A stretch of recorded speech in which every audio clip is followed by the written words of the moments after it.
Reading wrap up, take 3.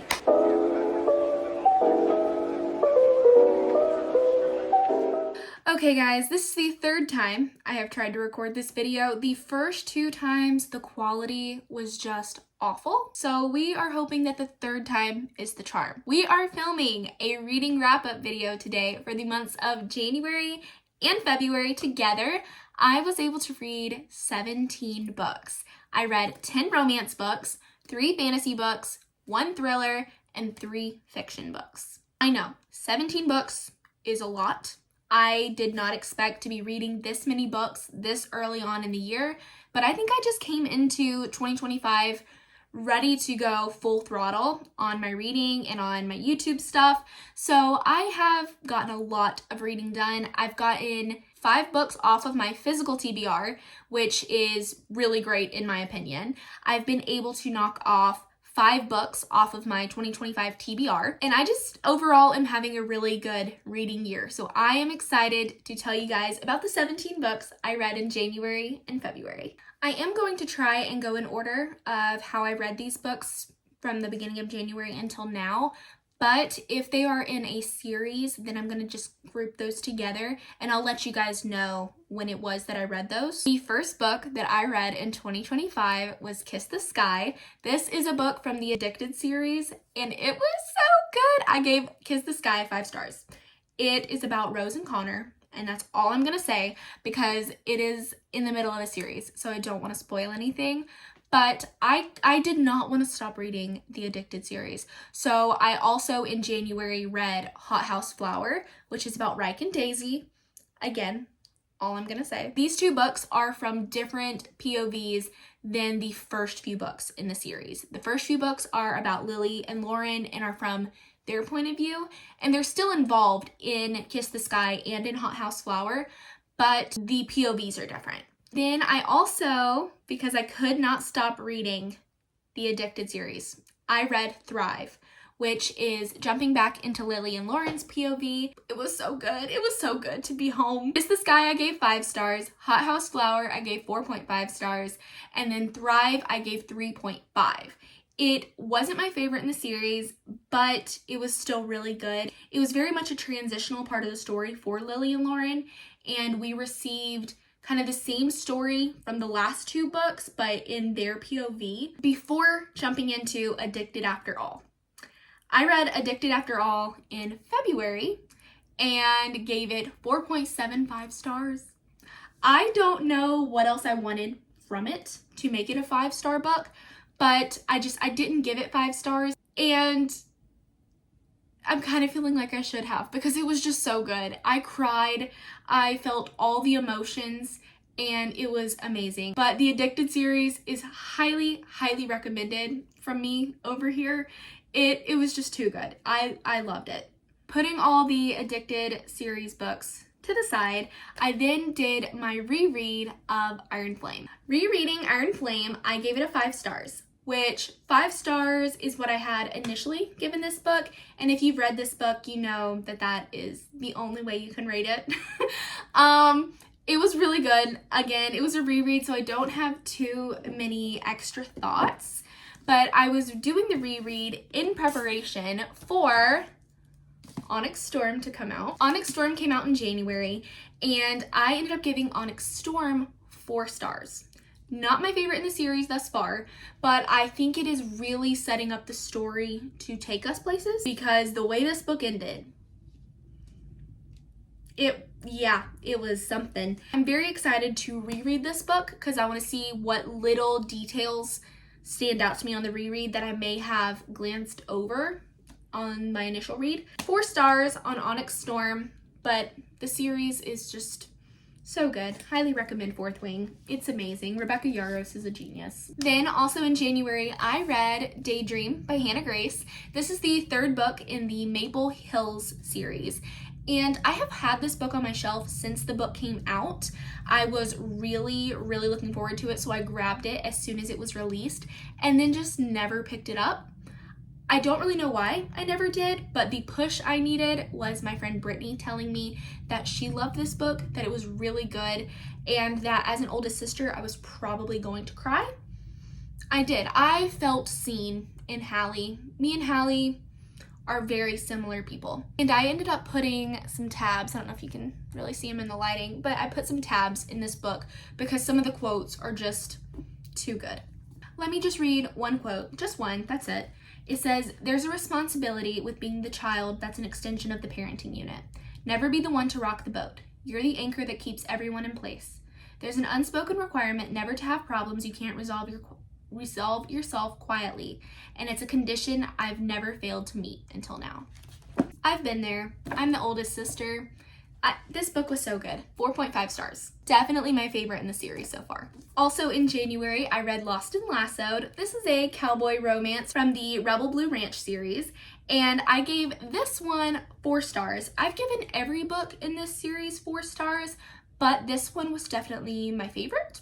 We have kind of a enemies to lovers, grumpy sunshine, best friend's older brother situation, and it was all good. It was so good. I love the small town cowboy vibes of this book, of this series in general, but this one was definitely my favorite. Again, 4 stars. We had to have a bit of an angle change because I had to plug you guys up. Moving on, I read The Serpents and the Wings of Night.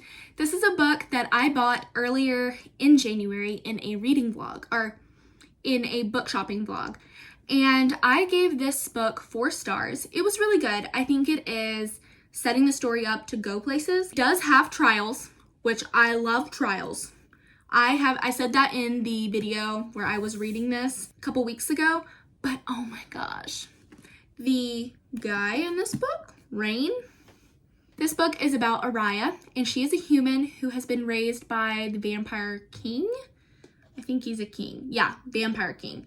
And she just doesn't fit in because she's a human. So she enters into a trial where if she wins, she gets a wish. And she wants to use that wish to essentially turn. And this is really good. She has to partner up with another guy that is competing in the trials. His name is Rain. We like him. 4 stars again. Then I read Mr. Wrong Number. I did not realize that this is my first adult romance of Lynn Painter's, but I think it is. I have loved all of her young adult romance books so much, but this one was not my favorite. By the time we got to the end of this book, I didn't even really want my 2 main characters to be together, which is not something you want to be feeling when you're reading a romance book. Colin is Olivia's brother's best friend and roommate, and they end up accidentally having a little texting, flirtatious relationship, but they don't know who each other are on the other side of that phone number. So when they finally find out and when things start happening, it gets really complicated. But again, to me, it was just by the end, I was like, I don't like you guys. So I gave this book 2.5 stars. Then I read Finley Donovan is Killing It. I listened to this on an audiobook that I was able to get on Libby from my local library, and I gave that book 4.5 stars. I read that book in February, and it was amazing. It was so good. Way better than I was expecting it to be, if I'm being completely honest. And it was so good that I went ahead and read the second book a week later. I immediately put the second book on hold, but when I got it on Libby, I started it, and I gave the second book, Finley Donovan Knocks 'Em Dead, 3 stars. Wasn't as good as the first one, but it was still a really interesting story. I just felt like it was kind of dragging out a little bit more than the first book did. If you don't know anything about the Finley Donovan books, Finley is a writer for like romance thriller books, and she has a meeting with her literary agent in a Panera, and someone overhears them talking about her books, and they think she's a hitwoman. They offer her a large sum of money to kill their husband. And Finley, she doesn't want to do it, but she needs the money. It was so good. I think everybody should read that book. Then for the Valentine's Day season, I decided to read 2 Valentine's Day short stories. One of them is called Cupid's Shot, and this one was actually sent to me by the author. She reached out to me and asked if I would be interested in listening to her short story, and I said yes. It was an audiobook. It was really quick, really easy to listen to. Not my favorite romance because it was spicy, and I'm not huge on spice. I've told you guys that before. And when it comes to short stories, sometimes I feel like you're not getting enough connection between the two characters before you jump in and get to the spicy parts. So it wasn't my favorite. I gave it 3 stars. But then I read The Fall Risk by Abby Jimenez. And I have only ever read one Abby Jimenez book, and that was Just for the Summer. I gave Just for the Summer 5 stars. It was one of my favorite books that I read in 2023. But The Fall Risk is a short story for Valentine's Day, and it didn't have any spice, which I don't think a romance book short story needs. But the connection you feel between these two characters is so sweet. He would do anything for her. And like, even though it was a short story, I feel like enough happened to see the characters bond and spend time together that like by the time that the book ended, you were like, okay, we got it. You guys are cute together. You guys are gonna work out. I gave The Fall Risk 4.5 stars. I recorded a video where I was doing a blind date with a book, and I read 2 books in that video, which was You and The Lost Flowers of Alice Hart. You, I gave 4 stars, and that is a thriller, like psychological thriller. There is a Netflix show. I'm sure you've probably seen it, or if you have not, you need to go watch it. You, the Netflix show, is so good. The book was so good. Although I do think Joe's thoughts in the book were a little bit darker, a little bit more crass than what they portray them in the Netflix show. So be aware of that. I enjoyed it just as much as I enjoyed watching the Netflix show, which I have watched every season of that. And then The Lost Flowers of Alice Hart was the second book that I read in that video. It was a literary fiction, and literary fiction is not something that I mesh well with typically, but that's also why I kind of reached for it, is because I thought maybe I would be surprised. I wasn't that surprised. The book felt like it was dragging for a really, really long time. And in a way that kind of makes sense. It takes place from the time she's a child to the time that she's adult, and you get all these stories and all these events and all these background things happening. But because of that, it just really bogged down the story, and I didn't enjoy it. I gave it 3 stars. There is apparently a TV show, so I might have to look into that and see if I enjoy the TV show more than I enjoyed the book. And then the last book that I read in February was Beneath the Stars. That is my first Emily McIntyre book that I've ever read. I have known who she is as an author for a really long time. I have followed her on Instagram for years. I have seen her books on shelves all the time, but have never reached for them. So when my friend Melody recommended Beneath the Stars be our February book club book, I was not sure what to expect. Maybe something a little bit darker with darker themes. And that is what this book was. It was a romance book. I just didn't love our 2 main characters together. They were very much kind of like trauma bonded, but I was kind of rooting for her to be with someone else by the time we were getting towards the end of the story. And then when that didn't happen, I was just like, aw, I like him. And I'm sure because it is an interconnected series that we will get his story at some point, but I wanted him to be with her. So I gave the book 3 stars.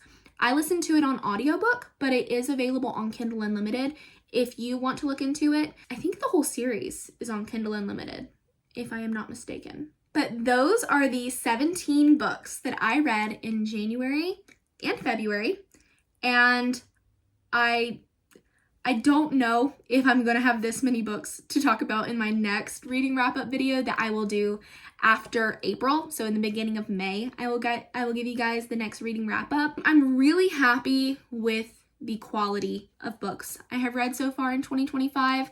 I've had 2 5-star books if you include my reread of Iron Flame, but I've had lots of 4.5s, 4.75s, some 3 stars in there as well, and only one book that was, a 2.5. So I think that that's pretty good. It's a pretty good ratio for 17 books, in my opinion. Thank you guys so much for watching this video and for supporting my channel. I love you guys so, so much, and I will see you in my next video.